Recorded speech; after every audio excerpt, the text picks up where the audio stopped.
اور حضرت معاذ رضی اللہ عنہ یہ سن کر رسول اللہ صلی اللہ علیہ وسلم کی جدائی کے غم سے رونے لگے۔ ظاہری بات ہے جن کا اتنا ساتھ ہو، جن کے ساتھ رات دن کا اٹھنا بیٹھنا ہو، تو ان کی جدائی انسان کو اداس تو کرتی ہے، دکھی تو کرتی ہے، لیکن یاد رکھیے کہ کسی کو یاد رکھنے کا یا یاد کرنے کا بہترین طریقہ یہ ہے کہ اس کے مشن کو کنٹینیو رکھا جائے، تاکہ آگے بھی تو ملاقات ہونی ہے نا۔ وہاں شرمندگی ہو گئی تو کیا بنے گا؟ کچھ لوگ کہتے ہیں چلو چلیں، کون سا آپ ملنا ہے، دیکھیں گے زندگی رہی تو ملیں گے، کوئی بھی نہ ملے آگے جا کے تو ملنا ہے نا۔ تو اللہ کے نبی کے ان الفاظ سے معاذ بن جبل سمجھ رہے ہیں کہ اب جدائی کی گھڑیاں قریب ہیں۔ در حقیقت اللہ تعالیٰ چاہتا تھا کہ اپنے پیغمبر کو اس دعوت کے ثمرات دکھا دے جس کی راہ میں آپ نے 20 برس سے زیادہ عرصے تک طرح طرح کی مشکلات اور مشقتیں برداشت کی تھیں، اور اس کی صورت یہ ہو کہ آپ حج کے موقع پر اطراف مکہ میں قبائل عرب کے افراد و نمائندگان کے ساتھ جمع ہوں، پھر وہ آپ سے دین کے احکام اور شرائع یعنی شریعت کی باتیں حاصل کریں، اور آپ ان سے یہ شہادت لیں کہ آپ نے امانت ادا کر دی، پیغام رب کی تبلیغ فرما دی اور امت کی خیر خواہی کا حق ادا فرما دیا۔ اس مشیت ازدی یعنی اللہ تعالیٰ کی طرف سے جو یہ کام ہونا تھا، اس کے مطابق نبی صلی اللہ علیہ وسلم نے جب اس تاریخی حج مبرور کے لیے اپنے ارادے کا اعلان فرمایا تو مسلمانان عرب جوق در جوق پہنچنا شروع ہو گئے۔ ہر ایک کی آرزو تھی کہ وہ رسول اللہ صلی اللہ علیہ وسلم کے نقش پا کو اپنے لیے نشان راہ بنائے اور آپ کی اقتدا کرے۔ پھر سنیچر کے دن جب کہ ذی قعدہ میں 4 دن باقی تھے، رسول اللہ صلی اللہ علیہ وسلم نے کوچ کی تیاری فرمائی، بالوں میں کنگھی کی، تیل لگایا، تہبند پہنا، چادر اوڑھی، قربانی کے جانوروں کو قلادہ پہنایا اور ظہر کے بعد کوچ فرما دیا، اور عصر سے پہلے ذوالخلیفہ پہنچ گئے۔ وہاں عصر کی نماز 2 رکعت پڑھی اور رات بھر خیمہ زن رہے۔ صبح ہوئی تو صحابہ کرام سے فرمایا، رات میرے پروردگار کی طرف سے ایک آنے والے نے آ کر کہا، اس مبارک وادی میں نماز پڑھو اور کہو حج میں عمرہ ہے، حج تمتع کی طرف اشارہ۔ پھر ظہر کی نماز سے پہلے آپ نے احرام کے لیے غسل فرمایا۔ اس کے بعد حضرت عائشہ رضی اللہ عنہا نے آپ کے جسم اطہر اور سر مبارک میں اپنے ہاتھ سے زریرہ اور مشک آمیز خوشبو لگائی۔ خوشبو کی چمک آپ کی مانگ اور داڑھی میں دکھائی پڑتی تھی، مگر آپ نے یہ خوشبو دھوئی نہیں بلکہ برقرار رکھی۔ پھر اپنا تہبند پہنا، چادر اوڑھی، 2 رکعت ظہر کی نماز پڑھی۔ اس کے بعد مصلی ہی پر حج اور عمرہ دونوں کا ایک ساتھ احرام باندھتے ہوئے صدائے لبیک بلند کی۔ پھر باہر تشریف لائے، قصوہ یعنی اونٹنی پر سوار ہوئے اور دوبارہ صدائے لبیک بلند کی۔ اس کے بعد اونٹنی پر سوار کھلے میدان میں تشریف لے گئے تو وہاں بھی لبیک پکارا۔ اس کے بعد آپ نے اپنا سفر جاری رکھا۔ ہفتے بھر بعد جب آپ سر شام مکہ کے قریب پہنچ چکے تو ذی طویٰ میں ٹھہر گئے، وہیں رات گزاری اور فجر کی نماز پڑھ کر غسل فرمایا۔ پھر مکہ میں صبح دم بالکل صبح سے پہلے داخل ہوئے۔ یہ اتوار 4 ذی الحج 10 ہجری کا دن تھا۔ راستے میں 8 راتیں گزری تھیں۔ اوسط یعنی درمیانی رفتار سے اس مسافت کا یہی حساب بھی ہے، یعنی آپ کو پتہ چلا کہ مدینہ سے مکہ اگر آتا ہے انسان تو 8 راتیں لگ جاتی ہیں اونٹوں پہ سوار قافلوں کی صورت میں۔ مسجد حرام پہنچ کر آپ نے پہلے خانہ کعبہ کا طواف کیا، پھر صفا و مروہ کے درمیان سعی کی، مگر احرام نہیں کھولا کیونکہ آپ نے حج اور عمرے کا احرام ایک ساتھ باندھا تھا۔ اس کو کیا کہتے ہیں؟ حج قران، ساتھ ساتھ، یعنی اس کے بیچ میں عمرے اور حج کے درمیان میں احرام نہیں کھلتا۔ اور اپنے ساتھ ہدی یعنی قربانی کے جانور لائے تھے۔ طواف و سعی سے فارغ ہو کر آپ نے بالائی مکہ میں حجون کے پاس قیام فرمایا، لیکن دوبارہ طواف حج کے سوا کوئی اور طواف نہیں کیا۔ آپ کے جو صحابہ کرام آپ کے ساتھ ہدی یعنی قربانی کا جانور نہیں لائے تھے، آپ نے انہیں حکم دیا کہ اپنا احرام عمرے میں تبدیل کر دیں اور بیت اللہ کا طواف اور صفا مروہ کی سعی کر کے پوری طرح حلال ہو جائیں، یعنی احرام کی پابندیوں سے نکل آئیں۔ لیکن چونکہ آپ خود حلال نہیں ہو رہے تھے، اس لیے صحابہ کرام کو تردد ہوا۔ یہ بھی نوٹ کیجئے گا، جو کام اللہ کے نبی نہیں کرتے تھے صحابہ اس کو کرنے کی جرات ہی نہیں کرتے تھے، ان کو لگتا تھا اس میں کچھ مسئلہ ہوگا۔ آپ نے فرمایا اگر میں اپنے معاملے کی وہ بات پہلے جان گیا ہوتا جو بات میں معلوم ہوئی تو میں ہدی نہ لاتا، اور اگر میرے ساتھ ہدی نہ ہوتی تو میں بھی حلال ہو جاتا۔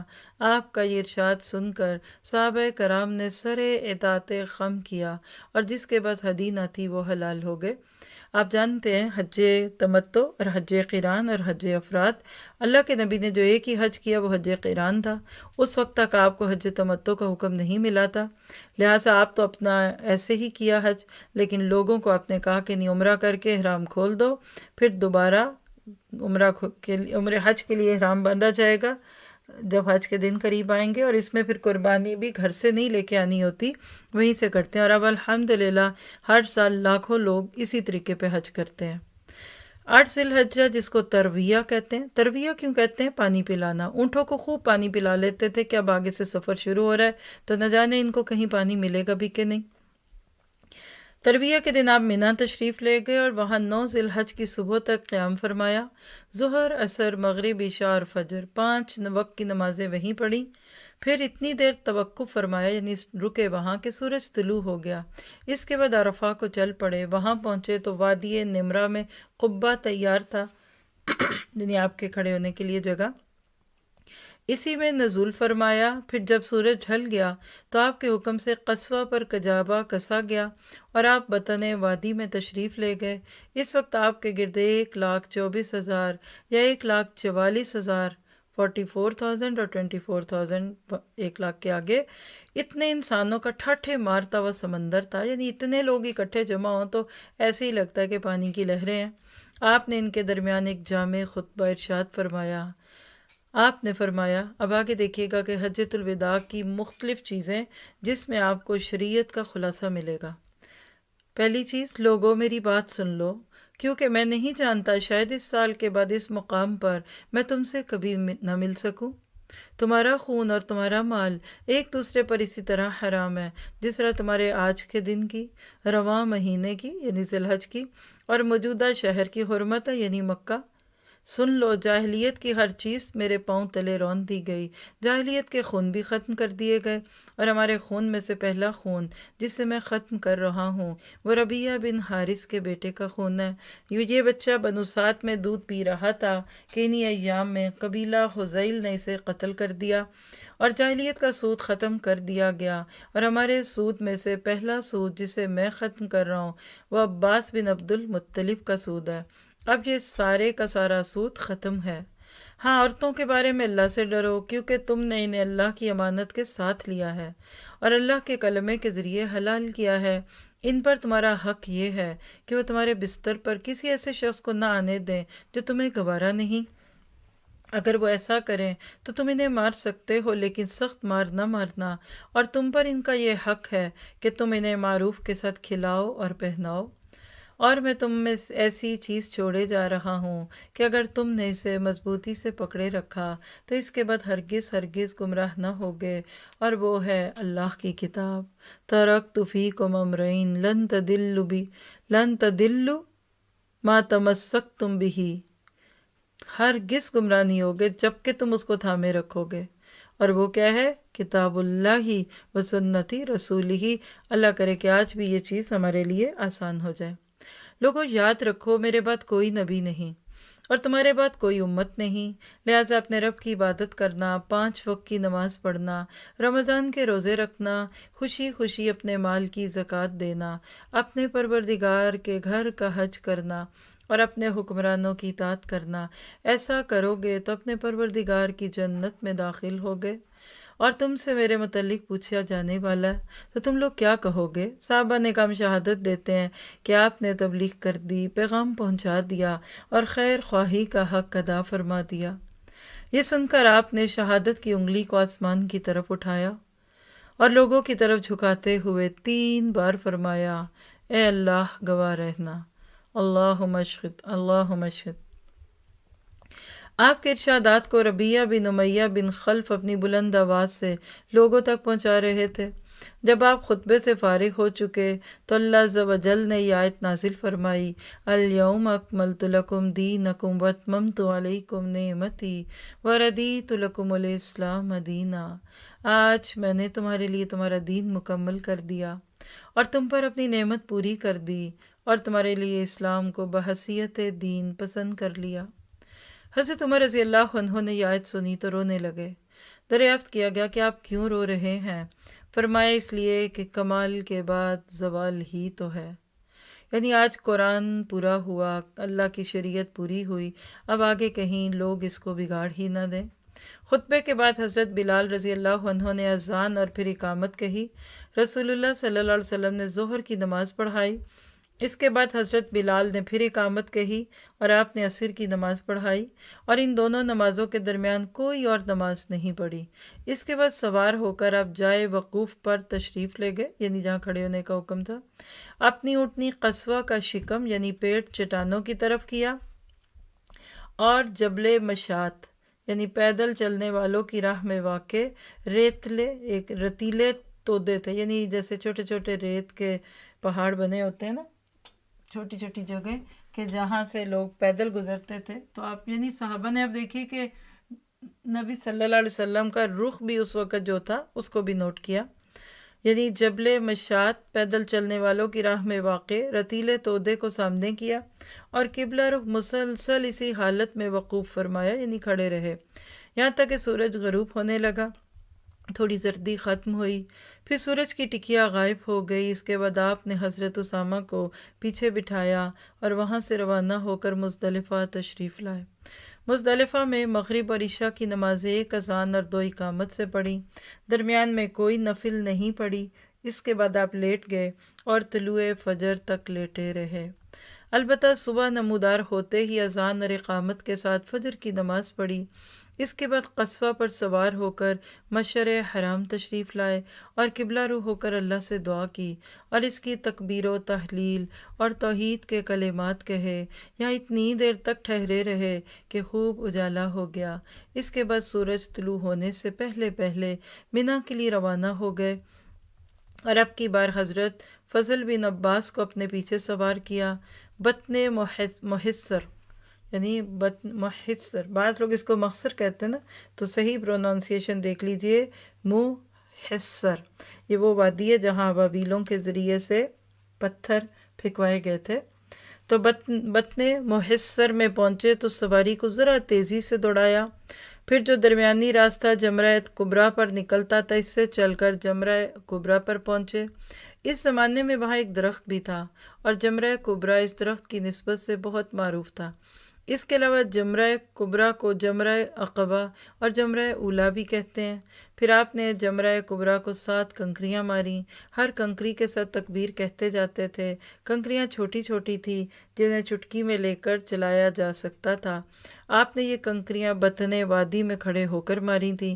اس کے بعد آپ قربان گاہ تشریف لے گئے اور اپنے دست مبارک سے 63 یعنی 63 اونٹ ذبح کیے۔ سبحان اللہ، کتنی طاقت تھی اللہ کے نبی میں۔ اور عمر مبارک بھی دیکھیے کتنی ہو چکی، لیکن اس کے باوجود اللہ نے آپ کو جسمانی طاقت دی بھی ہے۔ پھر حضرت علی رضی اللہ عنہ کو سونپ دیا اور انہوں نے بقیہ 37 یعنی 37 اونٹ ذبح کیے۔ ٹوٹل کتنے ہو گئے؟ 100 اونٹ۔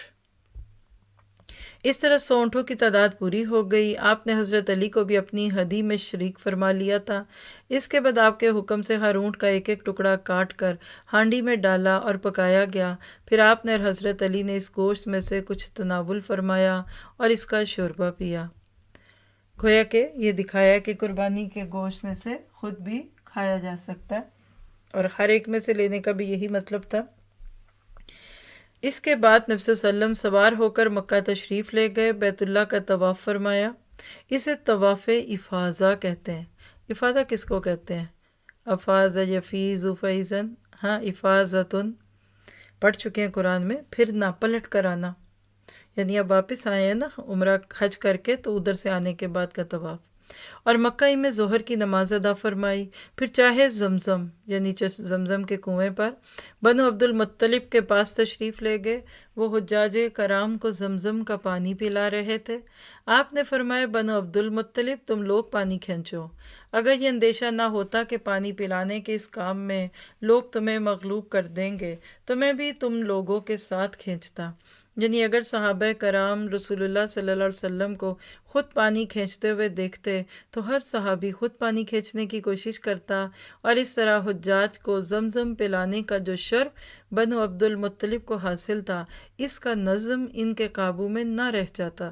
چنانچہ بنو عبد المطلب نے آپ کو ایک ڈول پانی دیا اور آپ نے اس میں سے حسب خواہش پیا۔ یہاں بھی نوٹ کیا آپ نے، کام کرنے سے پہلے سوچتے تھے آپ، یعنی اگر اللہ کے نبی کرتے اور ہر صحابی اس محبت میں کرنے لگتا تو ڈسپلن ٹوٹ جاتا۔ تو کس کی ذمہ داری ہے، کس کی نہیں ہے، کس نے پہلے کرنا بعد میں کرنا، یہ سب پہلے سے نوٹ ہونا چاہیے تاکہ کسی قسم کی بھگدڑ نہ مچے۔ خیر پورا دن ہوا، آج یوم النحر تھا یعنی 10 ذی الحج۔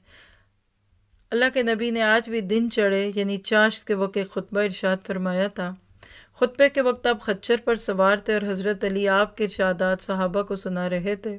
صحابہ کرام کچھ بیٹھے اور کچھ کھڑے تھے۔ آپ نے آج کے خطبے میں بھی کل کی کئی باتیں دہرائیں۔ صحیح بخاری اور مسلم میں حضرت ابو بکرہ رضی اللہ عنہ کا یہ بیان مروی ہے کہ نبی صلی اللہ علیہ وسلم نے ہمیں یوم النحر یعنی 10 ذی الحج کو خطبہ دیا۔ آپ اکثر حجۃ الوداع کے نام پر جو خطبے کی مختلف کیفیات دیکھتے ہیں نا، تو آج آپ کو سمجھ آ جائے گا کہ وہ مختلف جگہ پہ دیا تھا۔ ایک تو وہی تھا جو مین 9 ذی الحج کو دیا تھا آپ نے عرفات کے میدان میں، لیکن پھر یہ اب اگلے دن کو بھی دیا۔ تو کبھی اگر الفاظ کا فرق دکھے تو گھبرانا نہیں چاہیے۔ اس دن آپ نے کیا فرمایا؟ زمانہ گھوم پھر کر اپنی اسی دن کی حیت پر پہنچ گیا ہے جس دن اللہ نے آسمان و زمین کو پیدا کیا تھا۔ سال 12 مہینے کا ہے، جن میں سے 4 مہینے حرام کے ہیں، 3 پے در پہ یعنی ذی قعدہ، ذی الحجہ اور محرم، اور ایک رجب مدر جو جمادی الاخرہ اور شعبان کے درمیان ہے۔ مراد کیسے جانتے ہیں نا؟ یعنی جو نسی کی رسم انہوں نے اپنائی بھی تھی تو اس کی وجہ سے حج کا موسم بدل چکا تھا۔ ہر سال جو حج ہوتا تھا وہ اصل تاریخوں پہ نہیں ہوتا تھا۔ جس سال نبی صلی اللہ علیہ وسلم نے حج فرمایا اس سال واقعی مہینہ واپس اسی ذی الحج کی تاریخ پہ آ چکا تھا۔ گویا کہ چاند کے ہیر پھیر میں لوگوں نے جو کچھ کی ہوئی تھی چیزیں، اللہ نے اپنے نبی سے ایک ہی حج کروایا اور وہ بالکل صحیح پہ کیا۔ اب دیکھیے کہتے ہیں نا، خراب گھڑی بھی ہو اگر رکی بھی ہے سیلس نہیں تو 24 گھنٹوں میں ایک بار وہ بھی صحیح ٹائم دکھاتی ہے۔ تو یہاں یہ مراد ہے کہ اس دن بالاتفاق ہی یا اللہ کی مشیت کے مطابق چاند اسی ڈیٹ پہ تھا جس پہ حج ہوتا ہے۔ آپ نے یہ بھی فرمایا کہ یہ کون سا مہینہ ہے؟ ہم نے کہا اللہ اور اس کے رسول بہتر جانتے ہیں۔ کیا صحابہ کو نہیں پتا تھا کہ یہ ذی الحج ہے؟ لیکن یہ ادب دیکھیے، اور سیکھنے کا شوق جب ہوتا ہے تو انسان اپنے آپ کو بہت آگے بڑھا کر نہیں بلکہ پیچھے رکھ کر پیش کرتا ہے کہ شاید دوبارہ سن کر مجھے کوئی اور بات اچھی مل جائے۔ صحابہ بالکل ایسے ہی تھے۔ خیر آپ خاموش رہے یہاں تک کہ ہم نے سمجھا کہ آپ اس کا کوئی اور نام رکھیں گے، لیکن پھر آپ نے فرمایا کیا یہ ذی الحج نہیں ہے؟ ہم نے کہا کیوں نہیں؟ آپ نے فرمایا یہ کون سا شہر ہے؟ ہم نے کہا اللہ اور اس کے رسول بہتر جانتے ہیں۔ اس پر آپ خاموش رہے یہاں تک کہ ہم نے سمجھا آپ اس کا کوئی اور نام رکھیں گے، مگر آپ نے فرمایا کیا یہ بلدہ یعنی مکہ نہیں ہے؟ ہم نے کہا کیوں نہیں؟ آپ نے فرمایا اچھا تو یہ دن کون سا ہے؟ ہم نے کہا اللہ اور اس کے رسول بہتر جانتے ہیں۔ اس پر آپ خاموش رہے یہاں تک کہ ہم نے سمجھا کہ آپ اس کا کوئی اور نام رکھیں گے، مگر آپ نے فرمایا کیا یہ یوم النحر یعنی قربانی کا دن یعنی 10 ذی الحج نہیں ہے؟ ہم نے کہا کیوں نہیں؟ آپ نے فرمایا اچھا تو سنو کہ تمہارا خون، تمہارا مال، تمہاری آبرو ایک دوسرے پر ایسے ہی حرام ہے جیسے تمہارے اس شہر اور تمہارے اس مہینے میں آج کے دن کی حرمت ہے۔ دیکھیے سکھانے کا بڑا پیارا انداز ہے۔ استاد اگر اس انداز سے بات کریں تو شاگردوں کے دل پہ لکھی جاتی ہے وہ بات۔ پھر آپ نے فرمایا تم لوگ بہت جلد اپنے پروردگار سے ملو گے اور وہ تم سے تمہارے اعمال کے متعلق پوچھے گا، لہٰذا دیکھو میرے بعد پلٹ کر گمراہ نہ ہو جانا کہ آپس میں ایک دوسرے کی گردنیں مارنے لگو۔ بتاؤ کیا میں نے تبلیغ کر دی؟ صحابہ نے کہا ہاں۔ آپ نے فرمایا اللہ گواہ ہے، جو شخص موجود ہے وہ غیر موجود تک میری باتیں پہنچا دے، کیونکہ بعض وہ افراد جن تک یہ باتیں پہنچائی جائیں گی وہ بعض موجودہ سننے والوں سے کہیں زیادہ ان باتوں کے در و بست کو سمجھ سکیں گے، یعنی اس کی باریکیوں کو، اس کی حکمتوں کو سمجھیں گے۔ اس سے پتہ چلتا ہے کہ کبھی کبھی انسان کی زندگی میں اس سے لوگ اتنا فائدہ نہیں اٹھاتے، یا اس کے پاس موجود لوگ اس سے اتنا فائدہ نہیں اٹھاتے جتنا فائدہ دوسرے اٹھا جاتے ہیں۔ یہ نصیب کی بات ہے۔ آج امت مسلمہ جو براہ راست نبی صلی اللہ علیہ وسلم کی امت ہے، آپ دیکھیے کہ آج وہ کہاں گئے، اور اس کے بعد دوسرے لوگ جو ریورٹس کی صورت میں کنورٹ ہو کر اسلام پہ آئے، وہ آج کتنی خدمت کر گئے دین کی۔ کیا آج ایسا نہیں ہے کہ ہم بون مسلم نبی کے اس دین سے فارغ ہو چکے؟ ہمیں تو بس چھوڑی سی اپنی ہی باتیں یاد رہ جائیں تو بڑی بات ہے۔ انہوں نے تو دین کو سامنے رکھ کر کیسے پیش کیا۔ آج ہم شرمندہ نہیں ہوتے جب کوئی غیر مسلم قبول کر کے کلمہ اور اسلام قبول کر کے کلمہ پڑھ کے پھر علم لے کر ہمیں سکھاتا ہے؟ آپ انگلش سپیکرز کے نام لکھیے، آپ کو مور دین 60 to 70% ریورٹس دکھیں گے، کیونکہ وہ جہالت میں کچھ وقت گزار چکے ہوتے ہیں۔ ہم منہ میں سونے کا چمچہ لے کے پیدا ہوئے، ہمیں پتہ ہی نہیں ہمارے نبی نے یہ دین ہمیں دیا کیسے۔ جتنی قربانیوں سے اللہ اور اللہ کے رسول اور صحابہ نے یہ دین ہم تک پہنچایا، اور ہم چھوٹی سی بات پہ کہتے ہیں کیا حرج ہے، کیا فرق پڑتا ہے، دیکھ لیں گے جو ہوگا۔ یعنی آج ہم نے اپنے پیارے نبی کی محنتوں پہ پانی پھیر دیا، چھوٹی چھوٹی باتوں پہ۔ دین تو ہم نے اپنی مرضی کا کیا ہی کیا، جینا کیا کر دیا۔ آج کوئی ہمیں دیکھے اور اس قرآن کو پڑھے تو کہے گا وہ قرآن دو جس پہ تم مسلمان عمل کرتے ہو، اور اگر تم نے بننا ہے تو اپنے نبی جیسے بنو۔ یہ چند باتیں اپنے نبی کی لے کے باقی دوسروں کی لے کر کیا کرو گے؟ آپ دیکھ رہے ہیں کہ مختصر سا خطبہ ہے، لیکن اس میں اپنے ہر موضوع کو ٹچ کیا۔ اگلی بات میں آپ نے فکر آخرت دلائی، کہا کہ اور تم لوگ بہت جلد اپنے پروردگار سے ملو گے، وہ تم سے تمہارے اعمال کے متعلق پوچھے گا، لہٰذا دیکھو میرے بعد پلٹ کر گمراہ نہ ہو جانا۔ دیکھیے لیڈرز کو فکر ہوتی ہے، اللہ کے نبی جیسا بڑا محسن کون تھا انسانیت کا؟ آپ کو یہ پتہ تھا کہ شیطان رخنے ڈالے گا، اور اگر آپ کے جانے کے بعد لوگ واپس اسلام چھوڑ کر دوسری طرف چلے گئے تو آپ کو دنیا میں اس کا غم لگا ہوا دکھ رہا ہے اس جملے میں۔ کہا میرے بعد پلٹ کر گمراہ نہ ہو جانا کہ آپس میں ایک دوسرے کی گردنیں مارنے لگو، بتاؤ کیا میں نے تبلیغ کر دی؟ صحابہ نے کہا ہاں۔ آپ نے فرمایا اللہ گواہ ہے، جو شخص موجود ہے وہ غیر موجود تک میری باتیں پہنچا دے، کیونکہ بعض وہ افراد جن تک یہ باتیں پہنچائی جائیں گی وہ بعض موجودہ سننے والے سے کہیں زیادہ ان باتوں کے در و بست کو سمجھ سکیں گے۔ ذرا سا غور کیجیے اس پہ۔ ایک روایت میں کہ آپ نے اس خطبے میں یہ بھی ارشاد فرمایا، یاد رکھو کوئی بھی جرم کرنے والا اپنے سوا کسی اور پر جرم نہیں کرتا، یعنی اس جرم کی پاداش میں کوئی اور نہیں بلکہ خود مجرم ہی پکڑا جائے گا۔ یاد رکھو کوئی جرم کرنے والا اپنے بیٹے پر یا کوئی بیٹا اپنے باپ پر جرم نہیں کرتا، یعنی باپ کے جرم میں بیٹے کو یا بیٹے کے جرم میں باپ کو نہیں پکڑا جائے گا۔ جیسے ہمارے یہاں کہتے ہیں نا کرے کوئی اور بھرے کوئی، وہاں ایسا نہیں ہوگا۔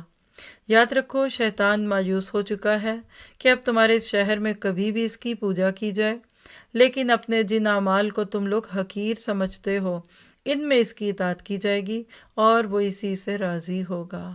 یعنی شرک تو نہیں ہوگا مکہ میں، لیکن اس کے ارد گرد اور بہت سارے جال پھیلا دیے جائیں گے۔ اس کے بعد آپ ایام تشریق یعنی 11، 12، 13 ذی الحج کو منا میں مقیم رہے۔ ایام تشریق کون سے ہیں؟ جس میں تکبیرات بھی پڑھی جاتی ہے اور قربانی بھی ان کے اندر کی جا سکتی ہے۔ اس دوران اب حج کے مناسک بھی ادا فرما رہے تھے اور لوگوں کو شریعت کے احکام بھی سکھا رہے تھے، اللہ کا ذکر بھی فرما رہے تھے، ملت ابراہیمی کے طریقے یعنی سنن ہدی بھی قائم کر رہے تھے، یعنی پورا حج کر کے دکھایا، ویژولائز حج تھا۔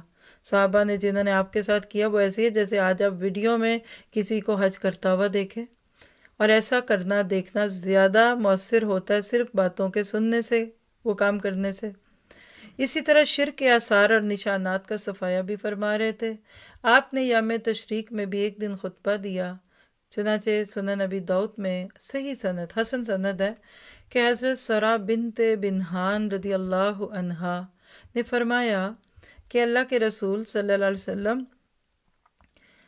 فرماتی ہیں کہ اللہ کے نبی نے ہمیں رؤوس کے دن خطبہ دیا اور فرمایا کیا یوم تشریق کا درمیانی دن نہیں ہے؟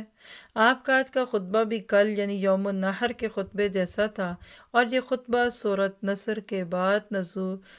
نصر کے نزول کے بعد دیا گیا تھا۔ یہ کون سے دن تھے؟ 12 ذی الحج کا دن ہے، عون المعبود کتاب ہے، آپ اس میں دیکھ سکتے ہیں۔ مراد کیا ہے کہ بیچ کا دن بالکل، یعنی یوم تشریق جو 3 الگ دن ہے نا، 11 12 13، تو یہ 12 کے دن کو رؤوس کہتے ہیں۔ رؤوس کا مطلب ہے سر، اوپر، یعنی 3 میں سے بیچ والا حصہ سب سے اوپر ہے، اس سے یہ مراد ہے۔ ایام تشریق کے خاتمے پر دوسرے یوم النفر یعنی 13، اب دیکھیے ہر دن کے اندر پھر نام ہے، یوم تشریق پھر اس کے بعد ہر دن کا الگ نام ہے، یہ مراد ہے۔ تو آپ کو یہ اسائنمنٹ میں سوال دیا جا سکتا ہے کہ یوم النفر کون سا دن ہوتا ہے، ٹھیک ہے۔ 13 ذی الحج کو نبی صلی اللہ علیہ وسلم نے مینا سے کوچ فرمایا اور وادی ابتخ کے خیف بنی کنانہ میں فروکش ہوئے، دن کا باقی ماندہ حصہ رات وہیں گزار دی، اور ظہر، عصر، مغرب اور عشاء کی نمازیں وہیں پڑھی۔ البتہ عشاء کے بعد تھوڑا سا سو کر اٹھے، پھر سوار ہو کر بیت اللہ تشریف لے گئے اور طواف وداع فرمایا، اور اب تمام مناسک حج سے فارغ ہو کر آپ نے سواری کا رخ مدینہ منورہ کی راہ پر ڈال دیا، اس لیے نہیں کہ وہاں پہنچ کر راحت فرمائیں، بلکہ اس لیے کہ اب پھر اللہ کی خاطر اللہ کی راہ میں ایک نئی جد و جہد کا آغاز فرمائیں۔ یہ ہوتی ہے بامقصد لوگوں کی زندگی۔ ایک کام پورا تو الحمدللہ، ہم کہتے ہیں مکہ فتح ہو گیا، اللہ کے نبی کے لیے اچھا سا گھر بنا دو اور آرام دہ جگہ دے دو اور مزہ کریں اور پینشن پہ زندگی گئی۔ ایک مومن کبھی پینشن پہ نہیں آتا، اس کی زندگی کا آخری دن بھی وہ دن ہوگا، اور ہونا چاہیے، یہی دعا مانگنی چاہیے کہ جس دن وہ اپنے رب سے ملاقات کرے تو اس دن بھی وہ on job who, on duty ہو۔ اللہ نے ایمان کی وجہ سے اتنی آپشنز رکھی ہیں کاموں کی کہ وہ کہتے ہیں نا کہ وقت فرصت کہاں، کام ابھی باقی ہے، دنیا میں نور توحید کا اتمام ابھی باقی ہے، ابھی تو کام بڑے ہیں۔ اور انشاءاللہ اگلی نشست میں ہم دیکھیں گے کہ پھر نبی صلی اللہ علیہ وسلم نے حجۃ الوداع کے بعد کیا کیا۔ دل میں تو ہر بات پڑھنے کے بعد لگ رہا ہے کہ بس اب فارغ ہو گئے، اب فارغ ہو گئے، اس کے بعد اب آپ کا کوئی کام نہیں ہے۔ نہیں، آپ دیکھیے کہ اسلام میں ایک تو ریٹائرمنٹ کا کوئی تذکرہ نہیں ہے۔ ابو بکر صدیق سے لے کر چاروں خلفاء کو دیکھ لیجئے، زندگی کے آخری دن تک اپنی جگہ پہ تھے۔ ہمارے ذرا کوئی بندہ کام کرنا سیکھتا ہے، اس کو ہٹا کر دوسرے کو لے آتے ہیں۔ آج کے جمہوری نظام میں یہی تو ہے۔ کیا ہوا؟ تجربات میں قوم کو ڈال دیا۔ تو بہرحال یہ ساری چیزیں پڑھ کر دل پہ یقیناً ایک بوجھ بھی آتا ہے، اور خوشی یہ ہوتی ہے کہ نبی صلی اللہ علیہ وسلم نے اتنی سی زندگی میں اتنا کچھ کر دیا۔ اپنے لیے دعا کیجئے کہ اللہ تعالیٰ آپ سے مجھ سے وہ کام لے لے کہ کل جب قیامت کے دن نبی صلی اللہ علیہ وسلم سے سامنا ہو تو شرمساری نہ ہو۔ علامہ اقبال کہا کرتے تھے کہ اللہ تو بے نیاز ہے، تجھے کیا لگے میرا حساب نہ لے، کیا فرق پڑے گا؟ ہاں اگر تو نے میرا حساب ضروری لینا ہے تو محمد رسول اللہ صلی اللہ علیہ وسلم سے چھپا کر لینا، مجھے ان کے سامنے شرمندہ نہ کرنا۔ یہ احساس ندامت ہے، آج امت کو یہ ندامت آنی چاہیے۔ بڑے بڑے دعوے کرنے، بڑے بڑے نعرے لگانے، بڑے بڑے جشن منانے اور ساری ساری رات بتیاں جلا کر باتیں کرنا آسان ہے، لیکن کل نبی کے سامنے کھڑے ہو کر یہ بتانا کہ میری زندگی کا مقصد کیا تھا اور میں نے کتنی سنتوں کو مانا اور کتنی کو پیچھے ڈال دیا۔ اللہ تعالیٰ ہمیں قیامت کے دن کی رسوائیوں سے بچائے۔ وقت پورا ہو گیا، انشاءاللہ تعالیٰ اگلا حصہ کل ہوگا اسی وقت پہ جس پہ آج ہوا۔ سبحانک اللہم و بحمدک اشہد ان لا الہ الا انت استغفرک و اتوب الیک۔ السلام علیکم ورحمۃ اللہ وبرکاتہ۔ آپ لوگوں نے مائک لینا تو لے لیجئے۔